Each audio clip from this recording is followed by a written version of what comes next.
Hello दोस्तों, राधे राधे, जय सीताराम। और देखिए, आज दीदी आई हैं लखनऊ से। हम लोग बहुत प्यारा सा तुलसी जी का सोहर गीत लाए। इस समय तुलसी जी का ही समय चल रहा है दोस्तों। गीत जैसा भी लगेगा आप लोग कमेंट में ज़रूर बताइए। और मेरे जितने नए प्यारे भैया बहनों, प्लीज़ लाइक शेयर सब्सक्राइब जरूर करिएगा। और वीडियो को 2 मिनट समय आप लोग जरूर दीजिए, फुल वॉच करके सुनिएगा, तभी आनंद आएगा वीडियो में। अब प्यारे प्यारे हाथों से लाइक करना, लाइक और कमेंट भैया जरूर लाइक करिएगा। कमेंट जरूर करना। हथवा में लिहली चुनरिया त तुलसी नहाई चली, तुलसी नहाई चली हो। सखिया रहिया में मिली रानी रुख मत, मनवा के बत पूछई, मनवा के बत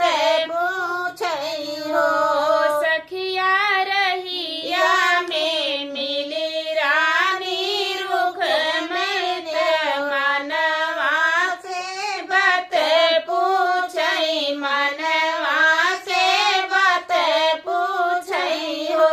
कहाँ पायू मंगिया कैसे दूरत, कहाँ पायू चुनरी तो कहाँ पायू चुनरी हो। तुलसी कहाँ पायू सुंदर सजनवा तो हाथे कई कंगनवा, तो हाथे कई कंगनवाई हो। तुलसी कहाँ पायू सुंदर सजनवा, तो हाथे कई कंगनवा, तो हाथे कई कंगनवाई हो। कान्हा दी है, देखा तुलसी कहा कि यहाँ कि कान्हा दी है मंगिया कैसे दूरा, तो कान्हा दी है चुनरी, तो कान्हा दी है चुनरी हो। रुख मड़ कान्हा हुए हमारो सजनवा, वो नहीं दिहले कंगना, वो नहीं दिहले कंगनाई हो। रुख मड़ कान्हा दी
गीत कैसे लगा कमेंट में जरूर बताना। मिलते हैं नेक्स्ट वीडियो में, तब तक राधे राधे। राधे राधे।